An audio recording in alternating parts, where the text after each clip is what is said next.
മോളുടെ പനി അച്ഛന് കിട്ടിയെന്നാട്ടോ തോന്നുന്നേ. രാവിലെ തൊട്ടേ കുഞ്ഞിന് പനിയുടെ ലക്ഷണങ്ങളൊക്കെ ഇങ്ങനെ കണ്ടു തുടങ്ങിയിട്ടുണ്ടായിരുന്നു. വൈകുന്നേരം ആയപ്പോഴത്തേക്ക് ആൾക്കങ്ങ് കൂടിയിട്ടുണ്ടായിരുന്നു. മൂക്കൊലിപ്പും തൊണ്ടവേദനയും ചുമയൊക്കെ ആയിട്ട് മാറിയിട്ടുണ്ടായിരുന്നേ. അങ്ങനെ പിന്നെ ഒന്നും നോക്കിയില്ല, ഹോസ്പിറ്റലിൽ പോയിട്ട് വരാമെന്ന് കരുതി. കാരണം ഇനി അങ്ങോട്ട് നമുക്ക് ദിവസങ്ങളില്ല മോൾക്ക് ചോറ് കൊടുക്കാൻ വേണ്ടിയിട്ട്. അന്നേരം പിന്നെ അതിൻ്റെ സമയത്ത് പനിയൊക്കെ ആയിട്ടിരുന്ന് പിന്നെ പോകാനും പറ്റില്ല. അങ്ങനെ പിന്നെ കാഷ്വാലിറ്റി കൊണ്ടുവന്ന് കാണിച്ച് അവിടുന്ന് മരുന്നൊക്കെ മേടിച്ചിട്ട് പിന്നെ നേരെ ഞങ്ങൾ വീട്ടിൽ വന്നു. വരുന്ന വഴിക്ക് ഫുഡും വാങ്ങിച്ചിട്ട് വന്നിട്ടുണ്ടായിരുന്നു കേട്ടോ. വന്നപ്പം തന്നെ കുറച്ച് ലേറ്റ് ആയിട്ടുണ്ടായിരുന്നു. അതുകൊണ്ട് പിന്നെ ഫുഡ് വാങ്ങിച്ചിട്ട് വന്നു.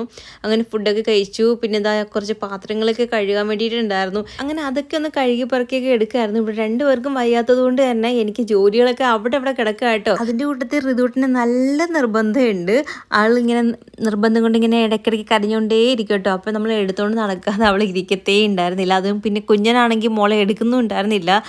ആൾക്ക് നല്ല പനിയുടെ ആ ഒരു പ്രശ്നം ഉള്ളത് കൊണ്ട് തന്നെ മോൾക്ക് ഇനി വീണ്ടും പനി ആകുമോ എന്ന് പേടിച്ചിട്ട് ആൾ എടുക്കുന്നുണ്ടായിരുന്നില്ല. പിന്നെ മോൾക്ക് വലിയ രീതിയിൽ പനിയും കാര്യങ്ങളൊന്നും വലുതായിട്ടൊന്നല്ല, പനിയായിട്ടൊന്നും ഉണ്ടായിരുന്നില്ല.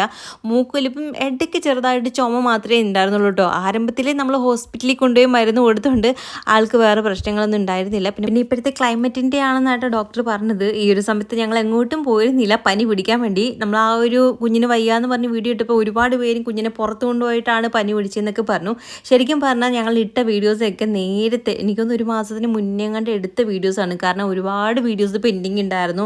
അപ്പം അതുകൊണ്ടൊക്കെ ആയിരുന്നു നമ്മൾ ഇപ്പോൾ ഞാൻ ഇട്ട് തുടങ്ങുന്നേ ഉണ്ടായിരുന്നുള്ളൂ. അത് കണ്ടിട്ടാണെന്ന് തോന്നുന്നു കുറേ പേര് പറഞ്ഞു അതുകൊണ്ടാണ് പനി പിടിച്ചതെന്ന്. പക്ഷെ അതുകൊണ്ടല്ല കേട്ടോ. ഇവിടെ ഒരുപാട് കുട്ടികൾക്കും നമ്മുടെ അടുത്തുള്ള കുട്ടികൾക്കെല്ലാം പനിയായിരുന്നു. ഈ ഒരു സമയത്ത് ഈ ഒരു കാലാവസ്ഥയുടെയൊക്കെയാണ് എല്ലാ കുട്ടികൾക്കും ഇങ്ങനെ പനി. മോൾക്കും അതിൻ്റെ കൂടെ പനിയായിട്ട് അല്ലെങ്കിലും മൂക്കൊലിപ്പോലെ വന്നെങ്കിലും ആൾക്കൊക്കെ മാറിയിട്ടുണ്ടായിരുന്നു. പിന്നെ നമുക്ക് എവിടെയെങ്കിലും പോകുമ്പോൾ മോളെ കൊണ്ടുപോകാതിരിക്കാനും പറ്റത്തില്ല. കാരണം ഞങ്ങൾ പോയിട്ട് എപ്പോഴാണ് വരുന്നതെന്നൊന്നും അറിയില്ല. നമ്മൾ തൊട്ടടുത്താ പോകുന്നെങ്കിൽ കുഴപ്പമില്ല, മോളെ ഇവിടെ ആക്കിയിട്ട് പോകാം, അമ്മയുടെ കയ്യിൽ ആക്കിയിട്ട് പോകാം. അല്ലാതെ പാല് കുടിക്കുന്ന കുഞ്ഞാണ്. മോൾക്ക് 6 മാസം തുടങ്ങുന്നേ ഉള്ളൂ. അപ്പോൾ മോൾക്ക് ഇതുവരെ നമ്മൾ ചോറുടുപ്പ് പോലും കഴിഞ്ഞിട്ടില്ല. അപ്പോൾ വേറെ ഒരു കാര്യങ്ങളും കൊടുക്കാനും പറ്റത്തില്ല. അപ്പോൾ പിന്നെ എന്നെ മാത്രം ആശ്രയിച്ചിരിക്കുന്ന എൻ്റെ മോളെ ഞാൻ എങ്ങനെ ഇവിടെ ആക്കിയിട്ട് പോകാനാണ്. അത് മാത്രമല്ല പുറത്തോട്ട് പോകുമ്പോൾ എന്തെങ്കിലും നമുക്ക് അത്യാവശ്യം 1-2 അടുത്ത് കയറണമെങ്കിൽ കുഞ്ഞിനും അധികം ഇങ്ങനെ ഇറങ്ങി കയറിയൊക്കെ പറ്റത്തില്ല. കാലിനും ബുദ്ധിമുട്ടോ വേദനയൊക്കെ ആയിരിക്കുന്ന സമയത്ത് ആ ഒരു സാഹചര്യത്തിൽ ഞാനും കൂടെ പോകാറുണ്ട്. എന്തെങ്കിലും അത്യാവശ്യങ്ങളൊക്കെ ആണെങ്കിൽ. അപ്പോൾ പിന്നെ മോളെയും കൂടെ കൊണ്ടുപോയെങ്കിലേ പറ്റുള്ളൂ. എപ്പോഴാണ് പോയിട്ട് തിരിച്ച് വരുന്നതെന്ന് നമുക്ക് അറിയാത്തതുകൊണ്ട് മോളെ കൊണ്ടുപോകാതിരിക്കാനും പറ്റത്തില്ല. അല്ലെങ്കിൽ പെട്ടെന്ന് മോൾ കരയുമ്പോൾ നമുക്ക് ഓടി വരാൻ ഇവിടെ അടുത്തെങ്ങാനാണെങ്കിൽ കുഴപ്പമില്ല. അടുത്താണെങ്കിൽ ഞാൻ പോകുമ്പോൾ ഞാൻ അമ്മയുടെ ഏൽപ്പിച്ചിട്ടാണ് പോകാറുള്ളത്. പക്ഷേ ദൂരോട്ടാണെങ്കിൽ മോളെയും കൂടെ കൊണ്ടുപോകും. പിന്നെ ഇതിനകത്ത് എന്തൊക്കെയോ നെഗറ്റീവ് മാത്രം കണ്ടുപിടിക്കുന്ന കുറേ ആൾക്കാരുണ്ട്. അവരോട് പറയാണ്, നിങ്ങൾക്ക് പുറമേ നോക്കുമ്പോൾ നെഗറ്റീവായിട്ടൊക്കെ തോന്നും. നമ്മുടെ സാഹചര്യം എങ്ങനെയാണോ അതേപോലെയാണ് നമുക്ക് ചെയ്യാൻ പറ്റുള്ളൂ. അപ്പോൾ അത് നിങ്ങൾ മനസ്സിലാക്കൂ ഇല്ലെന്ന് എനിക്കറിയില്ല. മനസ്സിലാക്കുന്നവർക്ക് മനസ്സിലാവട്ടെ, അതിന് വേണ്ടിയിട്ട് പറഞ്ഞതാണ്. അല്ലാതെ നെഗറ്റീവ് പറയുന്നവർ നെഗറ്റീവ് പറഞ്ഞുകൊണ്ട് തന്നെ ഇരുന്നോ, എനിക്കൊരു വിഷയമില്ല. അങ്ങനെ ഇതാ മോളെ ഞാൻ ഉറക്കി കിടത്തിയിട്ട് ഞാൻ കുറച്ച് തയ്ക്കാനുണ്ടായിരുന്നേ.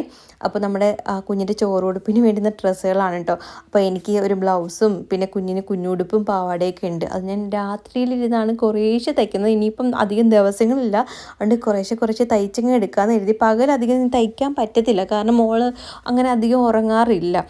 രാത്രിയിലും ഇപ്പം തന്നെ ഒരു 1:30 ആയിട്ടുണ്ട്. ആ സമയത്താണ് ഞാൻ ഇപ്പം തയ്ക്കുന്നത്. പിന്നെ കുഞ്ഞനാണെങ്കിൽ അതാ ഇവിടെ ഹോളി കിടപ്പുണ്ട് കേട്ടോ. ആൾക്ക് പനിയൊക്കെ ആയതുകൊണ്ട് മോൾക്ക് ഇനി വീണ്ടും പനി ആക്കണ്ടെന്ന് കരുതി ഇതാ ഇവിടെ വന്ന് കിടപ്പുണ്ട്. രണ്ടുപേരും രണ്ടറ്റത്ത് കിടത്തിയിട്ടായിട്ട് ഞാൻ തയ്ക്കാതിരുന്നത്. അങ്ങനെ ഇതിൻ്റെ ഇടയ്ക്കൂടെ പിന്നെ മോള് പിന്നെയും കരയും. പിന്നെയും ഞാൻ പോയി ആളെന്ന് സമാധാനിപ്പിച്ച് ഉറക്കി കിടത്തിയിട്ട് വീണ്ടും വന്ന് കുറേശ്ശെ ഇരുന്ന് തയ്ക്കും. ഇനി എന്തായാലും കുറേശ്ശെ ഇനി തയ്ച്ചങ്ങ് എടുക്കണം. അധികം ഇനി ദിവസങ്ങളില്ലാത്തതുകൊണ്ട് തന്നെ. അപ്പോൾ നമ്മുടെ വീഡിയോ ഇത്രയൊക്കെ ഉള്ളൂ. മറ്റൊരു പുതിയൊരു വീഡിയോ ആയിട്ട് വരുന്നതായിരിക്കും. ടാറ്റാ.